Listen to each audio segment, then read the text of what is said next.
Hi everyone, this is Jim Bussard meeting with you on the Morning Jolt. These podcasts are focused on improving digital literacy in the classroom and provoking thought. We also hope to use it as a platform for teachers and students to share their amazing ideas. These podcasts will be available from the Tech for Teachers website found on the Teacher Hub. The most current show will be shared on the Hub at the beginning of each week. Also, don't forget, if you have a great idea or would like to participate in an upcoming Morning Jolt podcast, we'd love to hear from you. If you have feedback on the latest episode, please share your thoughts in the comments section below. All right, so here's our first podcast on social media and looking at biases and seeing what's reliable and what's valid information that's out there that we can use and what we might have to distrust or not use. So we're looking at doing a podcast right now on who can we trust. So today we have Mr. Falkenberg, Vivian, Lucas, and Asa here to join us in this discussion. And when I started looking at this, I was thinking about primary and secondary resources that you can get off the internet. Primary being the ones that you can go, they come directly from the horse's mouth, and the secondary being ones that are coming from someone else. So those are the ones that you have to be cautious of, and those are the ones that are always concerning. Sometimes they're valid, sometimes they're not. But I want to get everyone's kind of perspective on the different sources of information that are out there and which ones you think we have to worry about and which ones you think are trustworthy. And we'll go from there. For websites that aren't reliable, I feel like Wikipedia is a big one because it can be edited. And I feel like students should have the responsibility and know what could be a reliable website, like news articles and stuff like that, I feel like could be more reliable than. Yeah, so why is Wikipedia maybe not always the best source, guys? What do you think about that from your experience? Well, Wikipedia is a very open source kind of process where, again, Vivian mentioned that anyone can edit the software, or any type of information can be edited at any point in time. I think Wikipedia can be kind of useful if you just want to check, like, what is this place exactly? You can get like basic information. If you do want to research more, you can always go to other sources. Also, but the fact that so many people use Wikipedia means that it could be constantly being updated. So if somebody screws up a page to include false information, somebody right after who actually genuinely cares about the transmission of information would be far more likely to come by and fix it. And with certain news articles, they can actually be less trustworthy than many Wikipedia pages because of properly citing sources. If they don't cite any sources of where they got this information from, or if they only cite a select few that have extreme bias or were done in special conditions, then it's very likely that that news article could be considered fake news. Showing that there's some real positive aspects to Wikipedia too, so as long as we're aware of the shortcomings of it, there can be some really good stuff about it because it has that technological capability to be updated and edited and then fixed up. And as you mentioned, like how important citations are and sources and having multiple sources, that's a very good thing that I would hope students would be really aware of. So for example, like when one analogy is like if you're in a trial,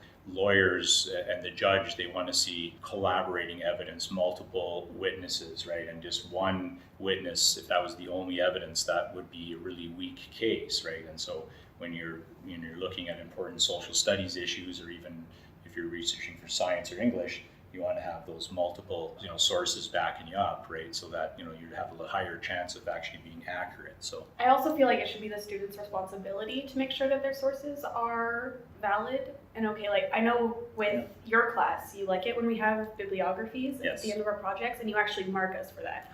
So I feel like that helps the students be aware of where they're getting their information. Because if they just have Wikipedia, they're probably not going to do well on that part. That's of right. the assignment. Yeah. When we were growing up, Mr. Falkenberg and I, every family, if you had a lot of money, you could get Encyclopedia Britannica. So that would come in, and every year they'd sell it. But most people couldn't afford it, so you'd have that set in the library. And it was outdated in no time. So I think with Wikipedia, that's something that's a huge advantage, is that can be updated on a daily basis when new information's found.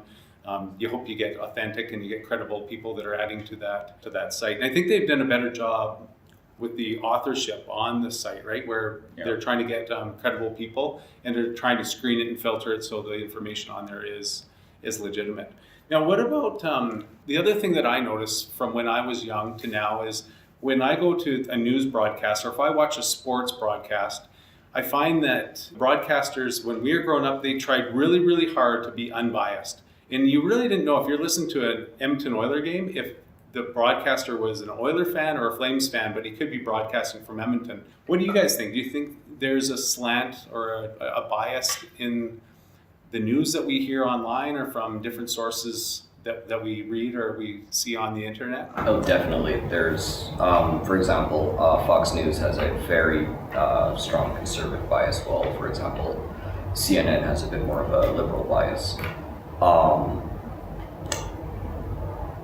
Every news article will have some bias to some extent. It is impossible for a human to write a paper without completely void of bias. Yeah, I think that's the biggest hurdle to overcome with news, is to try to remain as unbiased as absolutely possible. Because if you're on like a major platform, like millions of people are going to see you're most likely want to be able to like people to know your opinion, but you have to hold back. See, I have an unpopular opinion about bias. I actually prefer it when like a website or someone has a little bit of bias, because that way I can get the full perspective from somebody who may have a different point of view than I do. But I do see what Lucas and Asa are saying, where it can be a little bit annoying sometimes, and it could be better if there isn't bias, but I like to see the whole perspective, and I, as somebody who has a little bit more liberal views, I like to watch Fox News to see the conservative side of things. That's really refreshing to hear, Vivian, because I think one of the challenges we face is people just get into those ideological bubbles, and a lot of people don't perceive the bias that's there, and that's not a good thing. Like, so you have to, like, I try to do the same thing, even though like Sun Media or Fox News is so incredibly biased from time to time. I try to, even though some of it is quite offensive to me, right? I think that's important. We have to sometimes face criticism or challenges to our own beliefs and ideas. So, I also feel like that we live in a society where there are people who are viewed as wrong just based on their like political views, for example. So I feel like as somebody who tries to see the point of view like of other people, it actually helps me be a better person and realize that, hey, they're people as well, and they're not wrong just because they have different political views than I do. Do you think most people, if they go to a news broadcast or if they go to read an article, like if someone was to go to CNN, do you think most people go to CNN knowing that there's a slant? Or do you think, the only concern I have is and I love it, I love the fact that there is a political slant now, because I think it allows for more personality to be involved in the conversation. But there are times when I'll go on and I'll start listening, and it must be in my head, I just think that I'm listening to an unbiased view. Do you guys think everyone going there is in that awareness? Or do you think that's something that people go and they just listen, thinking they're listening to like an absolute truth? I feel like it depends, but I feel like in this society, people should have the responsibility to realize which news have those biases and which ones don't. And if like I feel like it should be their responsibility to figure that out. Okay. Now there's another thing that Mr. Falkenberg and I were discussing earlier. We're talking about places you can go on the internet and knowing which places would be reliable sources based on the suffix or the .org or the .com. Do you guys know which extensions would give you valid sources and which ones wouldn't? I know .ca is Canada. So if you're looking for like a Canadian website, like Canadian views, then definitely look for something with .ca, but I don't know the other one. There's sites that actually have some regulation and control, right, where there's actually people checking and there's consequences for putting false information and things. So usually .education or .ed or .gov.com have some controls and regulations on them, where there's some sites like .org, for example, or .net, there's like no restrictions. Anything can be done on there. So there can be a misleading name to a, can say, vitamin E or drug information site, and it's actually put there by a drug company or a vitamin company to actually promote and sell their product, not necessarily to provide information on nutrients and whatever, nutrientinformation.org, right? And it's a vitamin company, right? That's the reality, right? So I would want my students to be aware of that. That's one thing they could check, and all sites have the potential to be valid, or maybe, because there is sometimes misinformation on the government and education sites as well, but the chances are less, I think, because there is some regulation there, some checking. It goes back to, like Mr. Bussard mentioned, encyclopedias, right? And the problem is they get out of date so quickly. But one of the things about print media and books is that they are rigorously checked, edited, fact-checked, multiple sources, that kind of thing. And they tend to, and newspapers too, like, some newspapers at least have a really reliable reputation, right? Because they've won awards and they have a reputation of accuracy, and they have editors that check, whereas some sites they don't really care, it doesn't matter, or they purposely try to affect the stock market, right? There's been, like, Twitter, for example, has been used to manipulate the stock market. Someone will Twitter that some price is going up or down, or some event has happened that causes panic buying or selling, right? And so there's we just have to be aware of that manipulation that is there. A few points on that. Yeah. You guys brought up a couple points. So we've touched on social media now and talked about Twitter. And this is a sensitive issue right now, but I hate the fact that Humboldt happened. And it's an awful situation, and we're still getting over it. It's a very sensitive topic at this time. But when I heard about it, the first Twitter read that I came across was Sheldon Kennedy, our own Sheldon Kennedy, that's been at our school several times. And the request he made was to say, hey, listen, we're dealing with families here. Please, no one just send stuff out onto Twitter or into social media. Let the police and let the firefighters take care of this, and eventually the real information will come to us. And that was the first plea he made, because he went through the same thing when he was younger, and he understood it. And he said that was the biggest concern he had, was that we're dealing with families here, and we don't want that to happen. Now, in our school, we had something else that happened that touched really close to home. We had a lockdown. In the lockdown, everyone had their phones, and everyone had their devices there to find out what was going on, and everyone really wanted to know what was happening. And the request was made by administration that everyone please refrain from looking at your phones or communicating on your phones. Why do you think they had that regulation in place? Why do you think that's important or not important? What do you guys think? I think we touched on this in the TA immediately after the lockdown happened. My TA said that the main reason for that is that you could send out information outside, or they post on social media like, oh, it's all right, they're just safe in the gym, and then like the person who could be like attacking the school could see that and could compromise the students, is what she mentioned. I kind of agree with that to some extent, but I particularly heavily disagree with that, because for two reasons. One, if there is a lockdown to a point where you need to be locked away, it's extremely unlikely for the person who is committing that crime to, in the middle of it, stop what they're doing and check their phone, scroll through Twitter. Yeah. And also, if they're not posting it online, like if they're just texting their parents, like letting them know, hi mom, I'm safe, I'm in the gym, don't worry about me, everything will be all right.